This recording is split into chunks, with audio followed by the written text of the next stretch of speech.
오늘의 마지막 영상입니다. 이력서입니다. 자, 고용노동부에서 몇 년 전부터 제공하고 있는 표준 이력서 자기소개서 이 양식인데요. 자, 이 양식을 제가 이제 간단하게 설명을 드릴 건데, 맨 앞장에 보면은 이름, 연락처 이런 거는 당연한 거고요.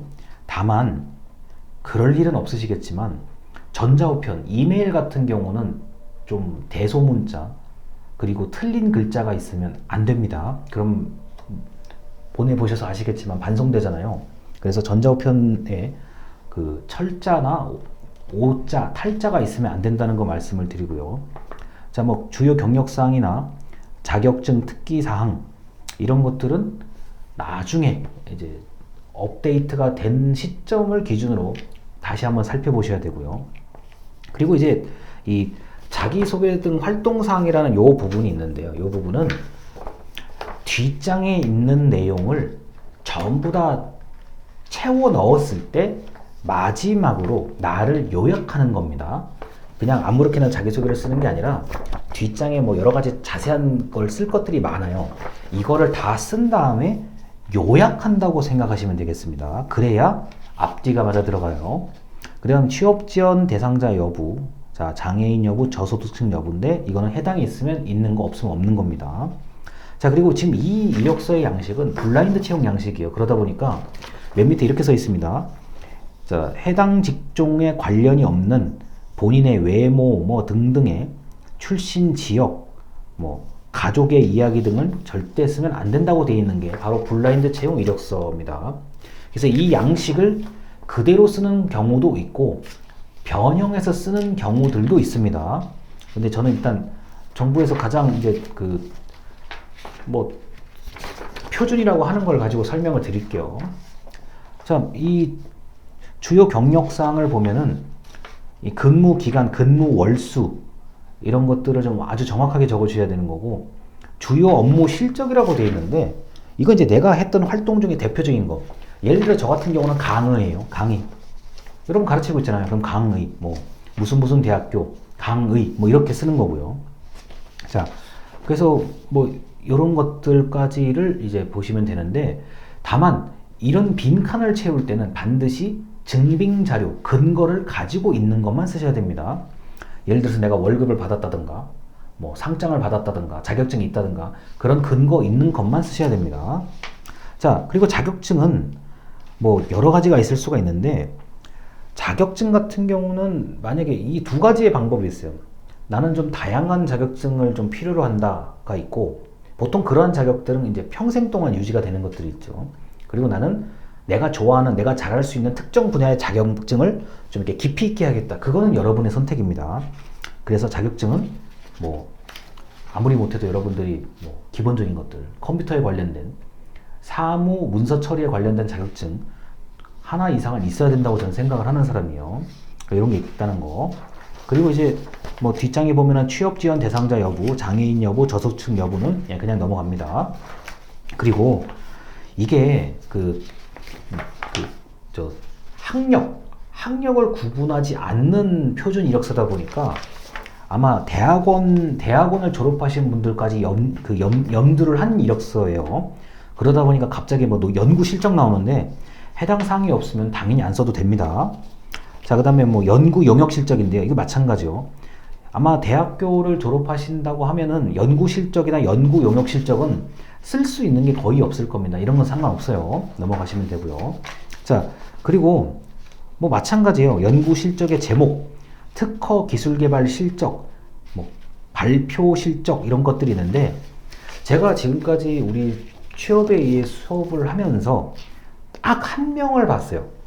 저 교수님, 이거 제가 이런 아이디어가 있는데 이거를 어떻게 하면 좋겠습니까? 라고 해서 제가 그 아이디어를 이제 이메일로 받아보니까 이게 타당성이 있더라고요. 제가 볼 때는 타당성이 있고 이게 실용화가 가능한, 비교적 어렵지 않게 실용화가 가능하다고 해서 저는 그 남학생한테 이렇게 얘기를 했습니다. 일단 이거는 특허 출원이 필요하다라고 봤어요, 저는요. 그 다음부터 제가 연락을 못 해봤는데, 그러니까 이렇게 좀 나름대로 실용화가 가능하고 신선한 아이디어라고 한다면 자기소개서 이게 중요한 게 아니라 좀 돈을 들여서라도 특허 출원을 하는 게 맞습니다. 그리고 내가 나름대로의 기술 발표, 내가 어딘가 뭐 경연대회라든가 이런 기술을 발표한 실적이 있으면 그것도 명확하게 기록으로 남겨야 되는데, 예를 들어 이런 게 있어요. 내가 지금 만든 뭔가가, 어떤 프로그램이나 뭔가가 이게 굉장히 독창성 있다 그러면 뭐 이거를 섣부르게 누군가에게 공개하지 말고, 제 기준에서는 특허 등 저작권에 관련된 내용을 먼저 확인하셔서 그걸 먼저 좀 가지고 계시는 게 나을 수 있습니다. 뭐 흔히 말해서 상표권이라는 거 있잖아요. 이런 것들을 가지고 계시는 게 장기적으로 보면 월등히 유리합니다. 자, 그래서 뭐 특허에 대한 얘기 이 정도까지 드렸고, 제가 지금까지 취업의 이해라는 수업을 진행하면서 근 5년간 진행하면서 딱 한 명 봤습니다. 그래서 저는 이제 이게 뭐 섣부르게 공개할 게 아니라 특허를 이제 좀 제가 권유를 했고요. 자, 수상실적인데, 수상실적은 학교 내에서 받은 것도 괜찮고요. 학교 외에서 받은 것도 괜찮습니다. 그리고 이제 이런 걸 질문하시는 분이 계세요. 제가 제대를 했는데, 군 제대를 했는데, 뭐 부대, 뭐 대대장님이라든가 중대장님이라든가 부대장 표창을 받은 건 어떻게 합니까? 써야죠. 아니, 부대장인데요. 부대장 표창을 왜 안 써요? 써야죠. 그리고 이제 가끔 정말 우수한 병사로 제대하시는 분들이 이제 뭐 사단이라든가 군단에서 이제 표창을 받는 경우가 있는데 적어야죠. 여러분들 그 군단이나 사단 같은 경우는 그 장군님들이기 때문에 장관급으로 이제 보통 대우를 하거든요. 당연히 써야죠. 학교 교내에서 마찬가지입니다. 내가 뭐 어떤 공모전에서 당선 써야죠. 네. 그래야 그 어차피 상장 받으면 상장 남을 거 아니에요. 예, 그것만 있으면 쓰셔도 됩니다. 그리고 이게 이제 표준 이력서다 보니까 좀 범위가 넓게 되어 있거든요. 이 마지막 장입니다. 기타 실적이나 능력이라고 되어 있는데, 내가 지금까지 항목에 채워 넣을 부분이 마땅히 없다 그러면 그냥 다 쓰시면 됩니다. 그렇게 쓰시면 뭐 큰 문제가 없고요. 그리고 여기 지금 10번의 자기소개서가 되어 있는데, 이거는 이제 어떤 의미냐면요. 자, 여기 10번의 자기소개서입니다. 앞에서부터 다 써요. 이거를 간략하게 한눈에 들어올 수 있게끔 요약하라는 얘기죠. 뭐 예를 들어서 내가 어떻게 해서 자격증을 취득했고, 어떻게 해서 특허를 취득했고, 뭐 어떤 경험이 있었고, 상을 어떻게 받게 됐는지, 이런 것들을 간략하게 요약하라는 얘기입니다. 여기까지 다 하신 다음에 맨 앞장으로 오셔가지고 자기소개 활동사항을 다시 한번 요약하면 돼요. 예를 들어서 만약에 이 양식하고 똑같은 이력서를 제가 받는다고 하면은, 저는 누구나 제일 앞장을 먼저 볼 거고, 이런 게 있구나. 자기소개 활동사항이 잘 요약이 돼 있네. 그러면 굳이 뒷장까지 읽을 필요가 없을 것 같아요. 제가 보기에는. 뭐 앞장만 봐도 이 사람이 이런 사람인 것 같다, 확신이 든다고 하면 굳이 뭐 뒷장까지 읽겠어요? 그리고 오늘 찍은 영상 맨 앞에 영상에서 이런 거 있잖아요. 읽는데 시간이 너무 많이 걸려요. 그러니까 지금 인공지능 뭐 자기소개서 그 검토까지 지금 이루어지고 있는 상황인데, 마찬가지죠. 인공지능이 아니라고 하더라도 그냥 사람이 봤을 때 이 사람은 된 것 같아. 그러면 이제 넘어가는 거죠. 왜냐하면은 채용 담당자 입장에서는 채용 자체가 아주 큰 일이에요.